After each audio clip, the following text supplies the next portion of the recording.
Assalamualaikum warahmatullahi wabarakatuh. Sobat Misteri Sunyi Mencekam, bagaimana dengan kabar Anda hari ini? Mudah-mudahan fine dan selalu dalam lindungan Allah Subhanahu wa Ta'ala. Amin, amin ya Robbal Alamin.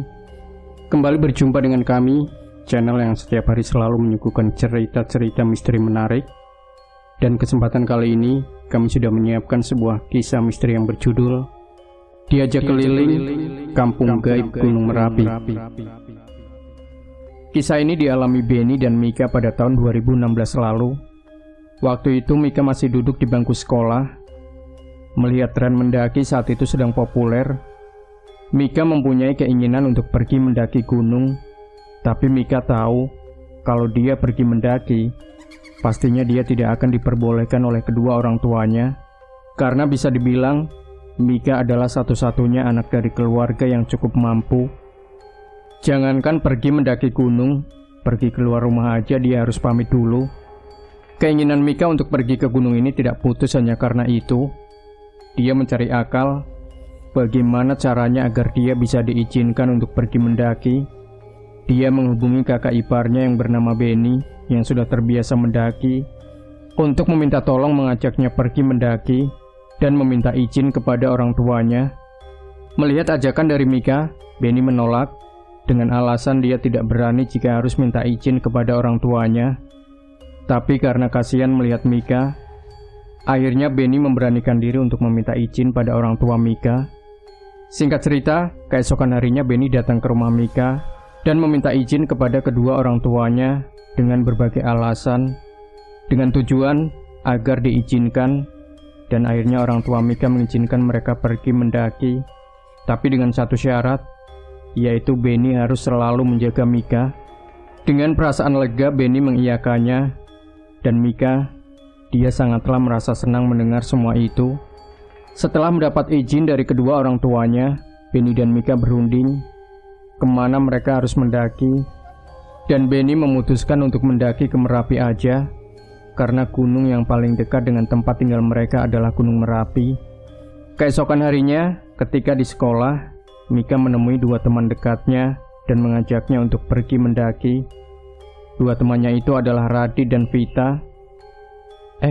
Lusa kalian berdua ikut yuk, mendaki ke Merapi. Mendengar itu Radit dan Vita kaget. Lalu Radit menjawab, ke Merapi? Mendaki dong. Iyalah, ikut ya. Kamu serius mau ke Merapi? Sama siapa? Kok tumben boleh keluar? Apalagi mendaki gunung. Kalian tenang aja. Kalau nggak dibolehin, nggak mungkin aku ngajakin kalian. Boleh lah, tapi aku nggak mau ikut campur ya, kalau nanti kamu dimarahin ortu.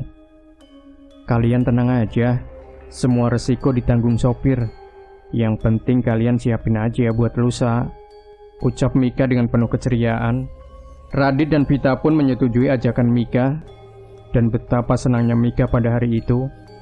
Sepulang sekolah, Mika mengajak mereka berdua ke toko outdoor untuk membeli peralatan mendaki, karena mereka berdualah yang tahu peralatan apa aja yang diperlukan untuk mendaki gunung. Dan setelah semua sudah terbeli, mereka pulang ke rumah masing-masing. Malam harinya Benny menghubungi Mika melalui telepon dan memberitahunya agar berolahraga kecil-kecilan dengan tujuan agar tidak kaget nantinya. Singkat cerita, tibalah hari pemberangkatan. Sepulang dari sekolah, terlihat Benny sudah menunggu Mika di rumahnya, dan siang itu mereka berangkat dengan menggunakan mobil. Sebelum berangkat, tidak lupa mereka pamit dengan kedua orang tua Mika, dan tidak lupa menjemput Radit dan Vita di depan pintu gerbang sekolahannya. Setelah dijemput, mereka langsung berkendara menuju ke tempat tujuan. Jam 3:15 mereka sampai di Polsek Selo. Sesampai di situ Benny melapor kepada polisi yang bertugas agar dicatat nomor kendaraannya dan meninggalkan nomor yang bisa dihubungi. Sesampai di base camp mereka mempersiapkan dirinya masing-masing, dan sore itu juga mereka berangkat mendaki. Berjalan santai, mereka berjalan dengan posisi Radit paling depan dan dilanjut dengan Vita, Mika dan Benny paling belakang sebagai sweeper. Di sepanjang perjalanan, Mika merasa sangatlah senang karena ini adalah pertama kalinya dia menginjakan kaki di pegunungan. Setelah kurang lebih 1 jam berjalan, sampailah mereka di pos 1. Sesampai di situ mereka istirahat untuk minum dan ngemil makanan ringan. Di pos 1 itu pemandangannya luar biasa indah. Terlihat gunung merbabu yang menjulang tinggi di sebelahnya. Melihat itu Mika bilang pada Benny, "Mas, itu gunung apa?" "Gunung Merbabu itu, Dek," jawab Benny. "Kenapa nggak ke situ aja?" "Berat, nanti aja Mas ajakin ke sana." Di pos 1 itu mereka saling bercanda. Melihat hari yang sudah semakin sore, Benny mengajak mereka untuk lanjut berjalan agar tidak kemalaman nantinya. Lanjut berjalan, setelah pos 1 ini jalur didominasi dengan bebatuan terjal. Mereka berjalan dengan hati-hati, karena salah sedikit saja, mereka bisa terpleset. Hari mulai gelap, karena kondisi jalan yang semakin gelap, mereka menyalakan senternya masing-masing, dan sampailah mereka di pos 2 sekitar pukul 7 malam. Sesampai di situ mereka istirahat lagi untuk mengembalikan tenaga yang sempat terkuras, karena terjalnya jalur yang mereka lalui tadi. Di pos 2, Benny mengeluarkan alat masaknya untuk membuat minuman hangat, dan di pos 2 itu, Mika terlihat sudah sangat kelelahan. Melihat itu Benny bilang pada Mika, "Capek, Dek?" tanya Benny.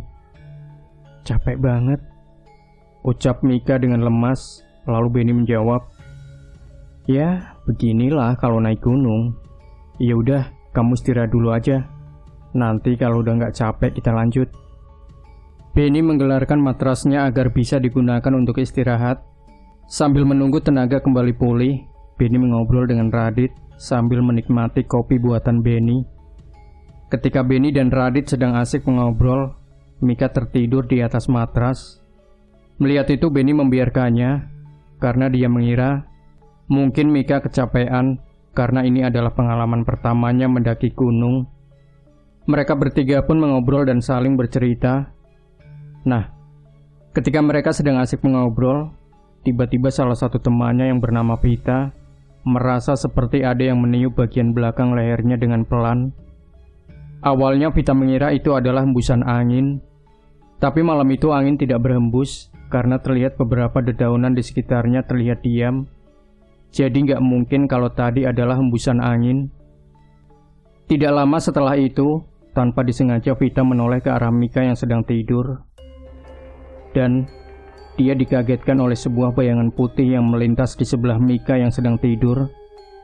Bayangan putih itu hanya sekilas, tapi terlihat sangat jelas. Melihat Vita kaget, Radit pun bertanya pada Vita, "Ada apa, Vit?" Enggak ada apa-apa kok," jawab Vita dengan penasaran. "Enggak ada apa-apa kok kaget." "Ambilin minum dong, Dit, aku haus," jawab Vita mengalihkan perhatian mereka. Lalu Benny menyautnya, "Vita, jangan kebanyakan bengong ya." "Hehe, iya Mas." Setelah minum seteguk air, Vita berbisik kepada Radit, "Barusan kayak ada bayangan yang lewat di dekat Mika." Mendengar itu Radit tersentak, lalu dengan berbisik Radit menjawab, "Pus, jangan ngomong aneh-aneh." Melihat mereka yang sedang berbisik-bisik, Benny bertanya, "Kalian sedang ngomongin apa?" Lalu Vita berucap, "Enggak Mas, lanjut jalan yuk. Aku ngerasa nggak enak di sini." Mendengar ucapan Vita, mereka berdua merinding. Benny berpikir, apa jangan-jangan Vita habis melihat sesuatu yang tidak wajar. Benny pun segera mengemasi peralatan masaknya dan membangunkan Mika yang masih tertidur. Setelah dibangunkan, Mika terlihat sangat lemas. Dia merasa kepalanya pusing dan pandangannya buram. Dia mengira mungkin ini karena efek bangun tidur. Mika tidak bilang tentang keadaannya ini kepada mereka semua. Dia hanya minta ambilin air untuk diminum. Setelah selesai minum, dia merasa agak baikan. Kemudian mereka lanjut berjalan. Sambil berjalan, Mika berusaha menahan pusing yang dirasakannya tanpa bilang pada teman-temannya, karena dia tidak ingin menjadi beban. Dan di sisi lain, Mika lah yang mempunyai acara pendakian ini. Di tengah-tengah perjalanan menuju ke Pasar Bubrah, tepatnya ketika mereka sampai di area Watu Gajah, tiba-tiba dari sela-sela pepohonan Mika melihat ada sosok orang yang berpakaian hitam dengan wajah yang sangat pucat sedang menatap ke arahnya. Melihat itu, spontan Mika berteriak menutup mukanya dan menyembunyikan mukanya di pundaknya Benny. Melihat Mika yang tiba-tiba seperti itu, mereka semua kaget, terutama Benny. "Kamu kenapa, Dek?" ucap Benny sambil merangkul Mika. Sambil ketakutan, Mika menjawab, "Ada yang liatin aku di sana," jawab Mika sambil menunjuk ke arah orang yang tadi dilihatnya. Spontan mereka semua menoleh ke arah yang ditunjuk Mika, tapi mereka tidak melihat ada apa-apa dan siapa-siapa di situ. Melihat kejadian ini, mereka semua merinding. Lalu Vita mendekati Mika dan berucap, "Gak ada apa-apa, Mik. Yuk, lanjut jalan lagi yuk." Pelan-pelan Mika membuka telapak tangan yang tadi menutupi mukanya sambil menganggukkan kepalanya. Setelah itu Benny berkata, "Gak ada siapa-siapa, Dek. Ayo, lanjut jalan lagi. Deketan sama Mas." Mereka pun lanjut berjalan, dan Mika, dia tidak berani lagi melihat ke arah yang tadi dilihatnya. Lanjut berjalan, karena merasa ketakutan di sepanjang perjalanan, Mika menggandeng tangan Benny, karena dia merasa di sekelilingnya itu ada banyak pasang mata yang sedang memperhatikannya. Singkat cerita, sampailah mereka di Pasar Bubrah. Di situ di dalam pandangan Mika penuh dengan kabut, dan di Pasar Bubrah itu, samar-samar dia melihat ada beberapa bangunan kayu yang tak berpenghuni, dan beberapa tenda pendaki yang berdiri berhadapan dengan bangunan kayu tersebut. Bangunan itu terlihat mirip banget dengan bangunan-bangunan rumah adat Jawa kuno. Mika mengabaikan semua itu karena dia mengira mungkin itu memang bangunan milik warga lereng Gunung Merapi yang sengaja didirikan di sini. Sesampainya di Pasar Bubrah, Benny segera membongkar tasnya dan akan mendirikan tendanya untuk ngecamp. Nah, ketika Benny akan mendirikan tendanya di sebidang tanah, Mika melarangnya karena dalam pandangan Mika, tempat yang akan dipakai untuk mendirikan tenda itu adalah sebuah sumur tua. "Mas, jangan bikin tenda di sini, di sana aja." "Kenapa, Dek? Di sini kan tempatnya nyaman," jawab Benny yang tidak melihat adanya sumur. "Ini sumur, Mas, nanti kita jatuh ke dalamnya." Mendengar perkataan Mika itu, Benny berpikir, "Sumur? Apa jangan-jangan sumur gaib?" "Udah, Mas turutin aja kata-kata Mika," saut Mika yang sepertinya tahu dengan apa yang terjadi kepada Mika. Lalu Vita bilang pada Mika, "Ya udah, kamu pengen ngecamp di mana terserah, kita nurut." Lalu Mika berjalan dan menunjukkan sebuah tempat yang dirasa di situ aman untuk dibuat ngecamp, dan mereka pun mengikutinya. Benny yang tidak tahu apa-apa tentang apa yang terjadi kepada Mika pun hanya menurut. Dia berbisik bertanya pada Mika, "Vita, Mika kenapa?" "Nggak tahu, Mas. Tapi aku ngerasain ada yang aneh aja," jawab Vita. "Ngerasain apa?" "Nanti aku jelasin, Mas." Mereka pun mendirikan tenda di tempat yang dipilih Mika. Setelah tenda sudah berdiri, Benny mempersilahkan Mika agar beristirahat di dalam. Sementara mereka bertiga sedang sibuk memasak di depan tenda. Sambil memasak, Benny bertanya lagi kepada Vita, "Vita, memangnya Mika kenapa?" "Aku tidak tahu persis ya, Mas. Dulu tetanggaku ada yang tiba-tiba bertingkah aneh seperti itu. Dan dia juga sering ditampaki sosok-sosok yang tidak bisa masuk akal manusia. Dan kata orang pintar, mata batinnya terbuka," jawab Vita menjelaskan kepada Benny. "Memangnya kalau mata batinnya terbuka, kenapa?" "Dia bisa melihat hal gaib yang tidak bisa dilihat dengan kasat mata." "Apa jangan-jangan Mika seperti itu?" "Bisa jadi, soalnya aku tadi di pos 2 sempat melihat ada bayangan yang lewat di samping Mika ketika sedang tidur. Tapi mudah-mudahan enggak deh, Mas. Aku juga kurang tahu soalnya," jawab Vita yang juga tidak begitu tahu. Mendengar penjelasan dari Vita, Benny ikut merasa takut. Begitupun dengan Radit yang dari tadi mendengarkan percakapan mereka berdua. Benny takut kalau terjadi apa-apa kepada Mika. Di dalam tenda, Mika mendengar ada orang yang sedang memanggil-manggil namanya dari belakang tenda. "Mika, Mika." Suara itu mirip banget dengan suara Benny. Jadi Mika mengiranya itu adalah suara Benny yang sengaja memanggil-manggil Mika. Mika pun menjawab suara itu.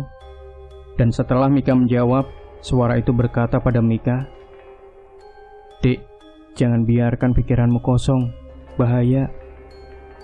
"Iya mas, aku nggak apa-apa kok," jawab Mika. "Ya udah, kamu istirahat aja dan jangan pergi jauh-jauh dari Mas Benny." Di sisi lain dari luar tenda, mereka yang sedang sibuk memasak mendengar Mika sedang berbicara sendiri. Mereka pun datang ke dalam tenda untuk melihat Mika sedang berbicara dengan siapa. Setelah dilihat, ternyata Mika sedang berbicara seorang diri sambil menghadap ke belakang tenda.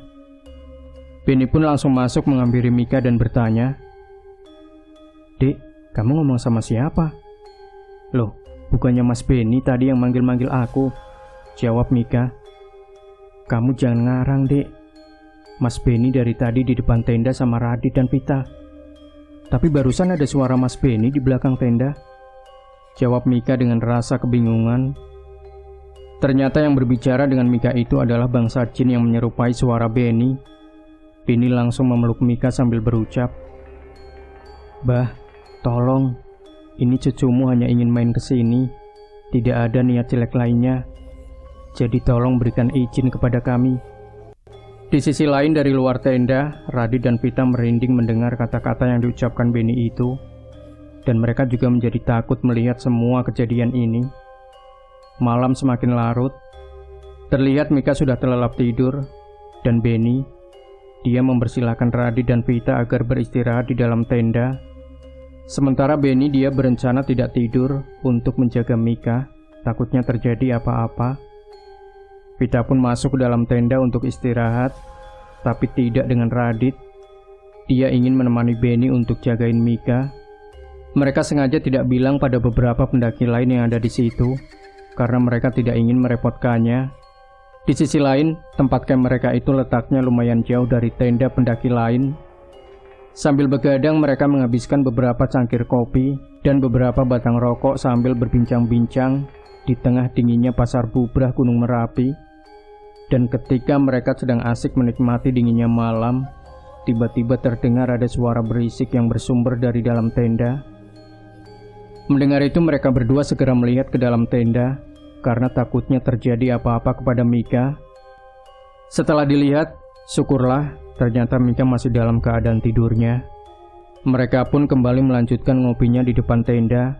Dan tanpa mereka tahu, ternyata malam itu ada bangsa jin yang sengaja mengajak sukmanya Mika keluar dari raganya.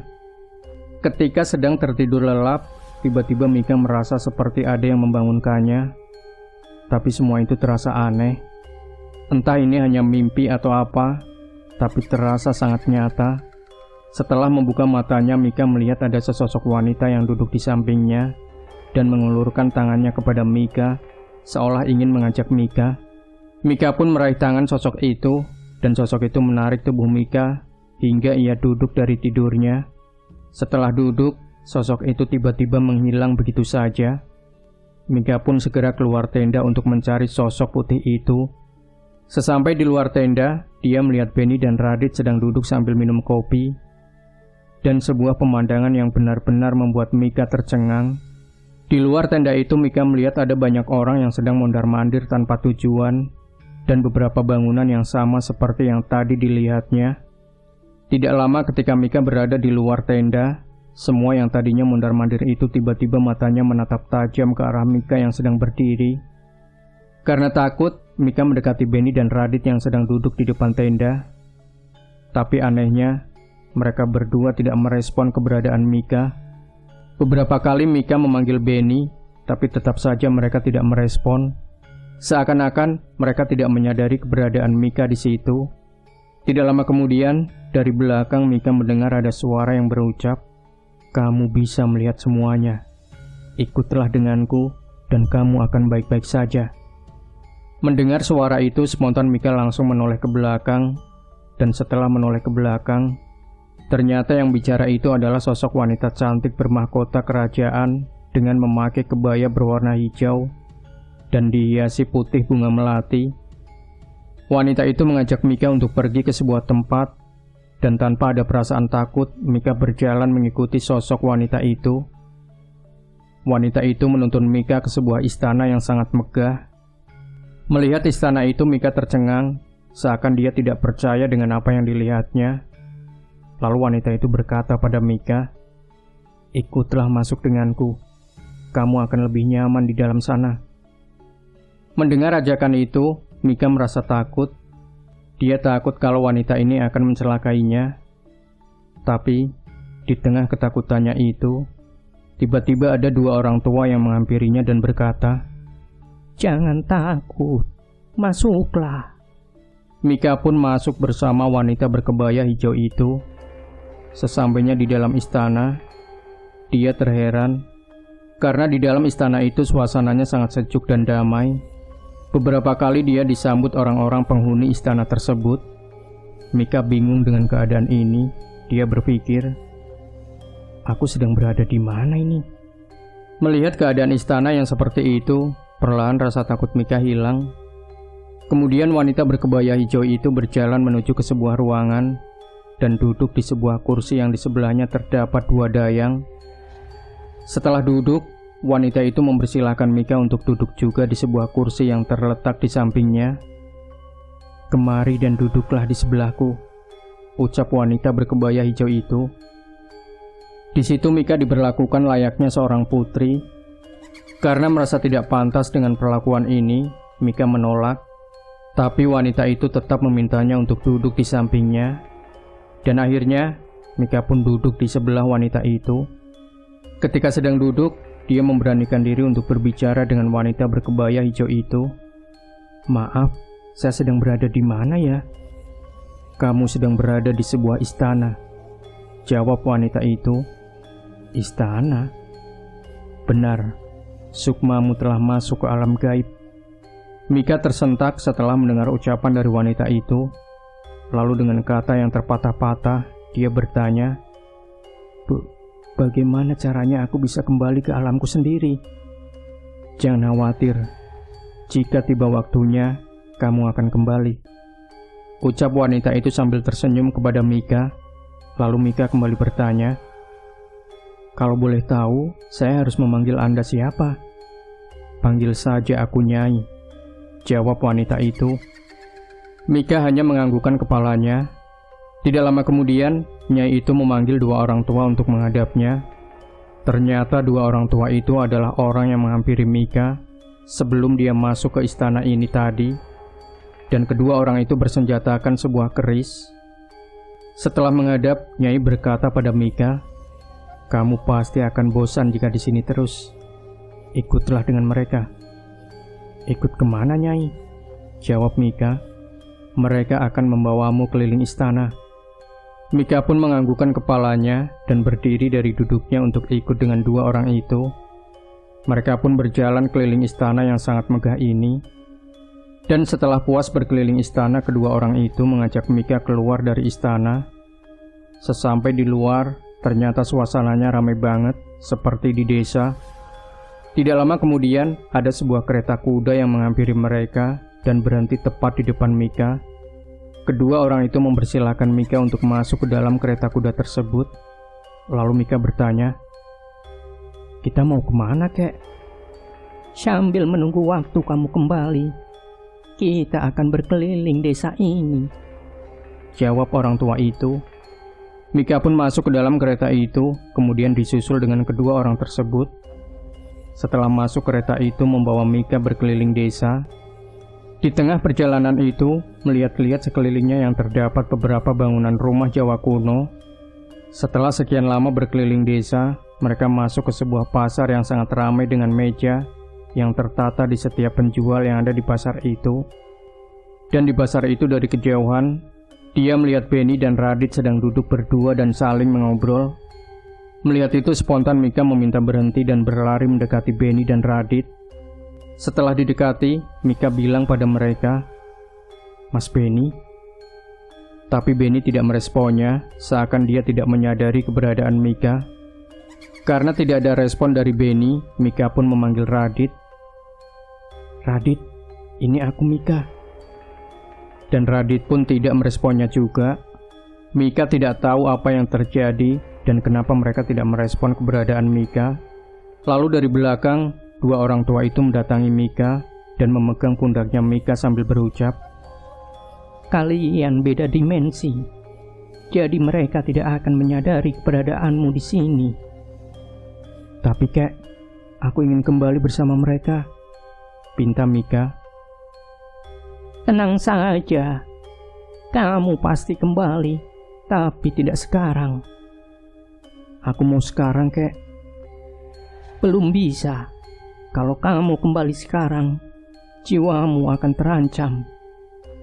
Mika bingung dengan keadaan ini, dan akhirnya Mika menurut dengan apa yang diucapkan kakek itu.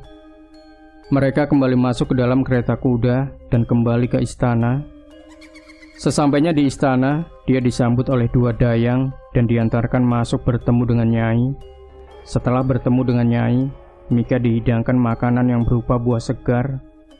Ada apel, pisang, jeruk, anggur, dan lain-lain. Melihat itu, Mika tidak berani memakannya. Lalu Nyai bilang, "Mika, jangan takut. Makanlah. Setelah ini kamu akan saya antar kembali ke ragamu." "Baiklah, Nyai," jawab Mika.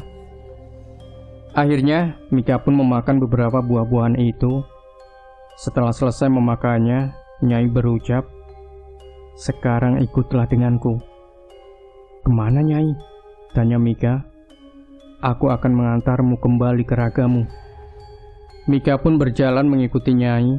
Sesampai di depan ruangan, ternyata di situ sudah ada kereta kuda yang sedang menunggunya. Nyai mempersilahkan Mika untuk naik, kemudian disusul oleh Nyai. Mika terkejut melihat kejadian ini. Dengan gagah Nyai mengendarai kereta kuda itu seorang diri. Dan yang membuat Mika lebih terkejut lagi, kereta kuda yang dikendarai Nyai itu tidak berjalan seperti pada umumnya. Nyai mengendarai kereta itu sambil melayang alias terbang. Tidak lama mereka terbang menaiki kereta kuda itu, sampailah mereka di tempat Penny dan Radit yang masih asik mengobrol sambil minum kopi. Sesampai di situ mereka turun. Setelah turun, Nyai memeluk Mika dengan penuh kasih sayang sambil berucap, "Mika, kamu adalah manusia yang baik. Kamu harus kembali sekarang." Momen itu membuat Mika menangis terharu. Lalu Mika menjawab, "Nyai juga baik, dan aku tidak akan pernah melupakan kebaikan Nyai." Perlahan Nyai melepaskan Mika dari pelukannya sambil tersenyum. Setelah itu Nyai mengelurkan tangannya kepada Mika, dan Mika pun meraih tangannya Nyai. Setelah diraih, Nyai mendorong Mika dengan keras hingga Mika terpental. Setelah terpental, Mika sudah tidak melihat keberadaan Nyai lagi, dan seketika itu juga Mika terbangun dari tidurnya dalam keadaan kaget sambil memanggil-manggil nama Nyai. Waktu sudah menunjukkan jam 5 pagi. Di sisi lain, Benny dan Radit yang tadinya di luar tenda langsung masuk ke dalam karena mendengar Mika berteriak-teriak sendiri. Sesampai di dalam tenda, dengan cepat Benny berusaha menenangkan Mika yang terus-terusan memanggil nama Nyai. "Dek, tenang dek, kamu kenapa?" Dan Mika, dia masih terus-menerus memanggil nama Nyai hingga membuat Vita yang tidur di sampingnya kaget dan terbangun dari tidurnya. Tanpa disuruh, Radit langsung mengambilkan segelas air dan diberikannya kepada Mika dengan tujuan agar Mika lebih tenang. Setelah minum seteguk air, Mika sudah agak tenang dan tidak memanggil-manggil nama Nyai lagi, tapi masih dengan keadaan yang gemetaran. Vita yang baru saja bangun langsung mendekati Radit dan bertanya, "Ada apa, Dit? Kenapa dengan Mika?" "Aku nggak tahu. Tiba-tiba saja Mika teriak-teriak sendiri." Benny menangis melihat keadaan Mika yang seperti itu. Tangannya terus memegang erat tangannya Mika sambil berucap, "Dek, nyebut dek, nyebut. Kamu habis mimpi apa?" Mika, dia bingung dengan apa yang dialaminya barusan. Apakah tadi itu mimpi? Tapi rasanya itu sangat nyata. Perlahan Mika melepaskan pegangan tangannya Benny dan berucap, "Aku nggak apa-apa, Mas. Mas Benny jangan khawatir." Di sisi lain, Vita sudah mengira kalau yang dialami Mika itu adalah nyata dan bukanlah mimpi. Tapi dia tidak bilang kepada yang lain. Lalu Benny keluar tenda untuk membuatkan Mika minuman hangat dan meminta Vita agar menjaga Mika di dalam tenda. Ketika sedang menjaga Mika, dengan pelan Vita bertanya pada Mika, "Mika, kamu habis melihat apa?" "Nyai," jawab Mika dengan singkat. "Nyai siapa?" "Nggak tahu, dia orangnya baik banget. Dia berkebaya hijau dan mengendarai kereta kuda." Mendengar itu Vita kaget. Dia ingat tentang cerita tentang Gunung Merapi yang pernah didongengkan oleh neneknya ketika Vita masih duduk di bangku SD. Lalu Vita kembali bertanya, "Kamu sebelumnya udah tahu dengan dia?" "Belum, aku baru melihatnya sekarang," jawab Mika dengan polos. Tidak lama kemudian, Benny memberikan minuman hangat yang dibuatnya untuk Mika.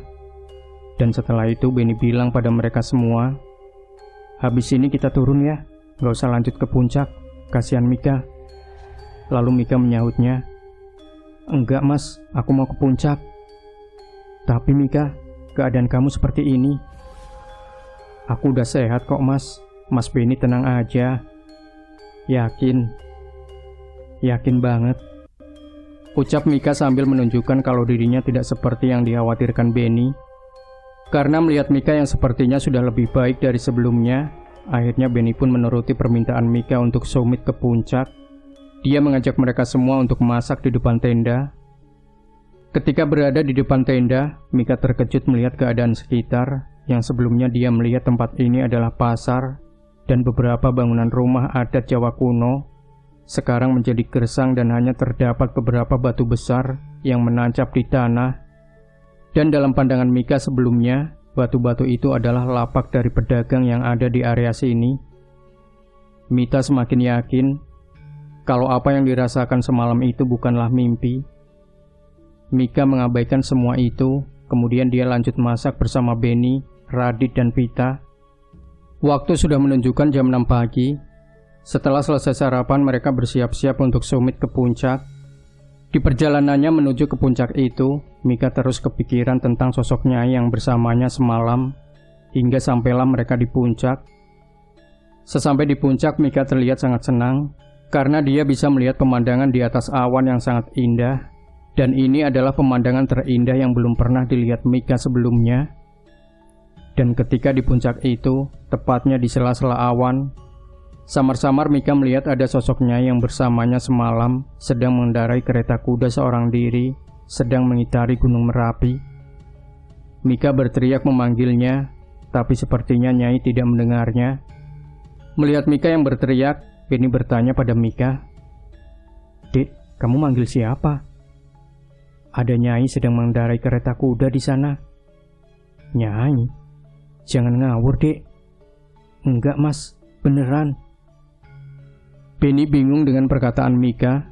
Lalu Vita menyahut pembicaraan mereka. "Mika nggak apa-apa mas Benny, dia cuma berhalusinasi aja." "Kamu yakin Mika nggak apa-apa?"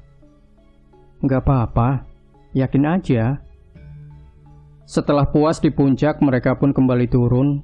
Setelah sampai di tempat camp, mereka langsung mengemasi barang-barangnya dan akan pulang.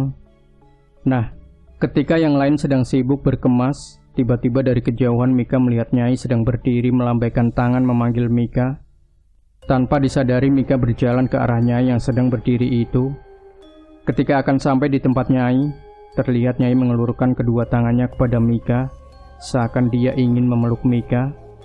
Vita yang melihat Mika sedang berjalan menjauh dari teman-temannya memberitahu Benny, "Mas Benny, itu Mika mau kemana?"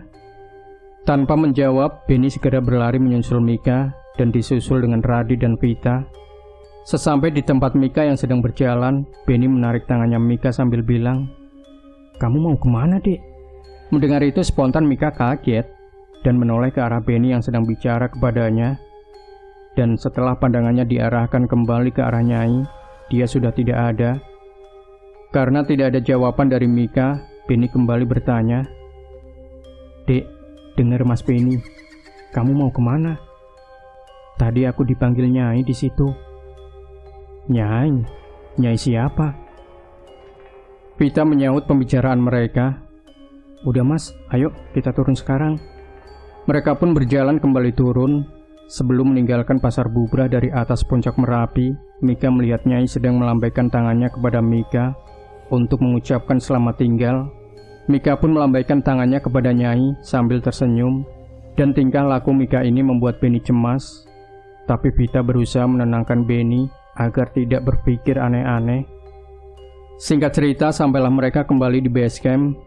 Sesampai di situ mereka langsung masuk mobil dan pulang. Di tengah perjalanan pulang, Mika menceritakan tentang yang dilihatnya itu kepada teman-temannya.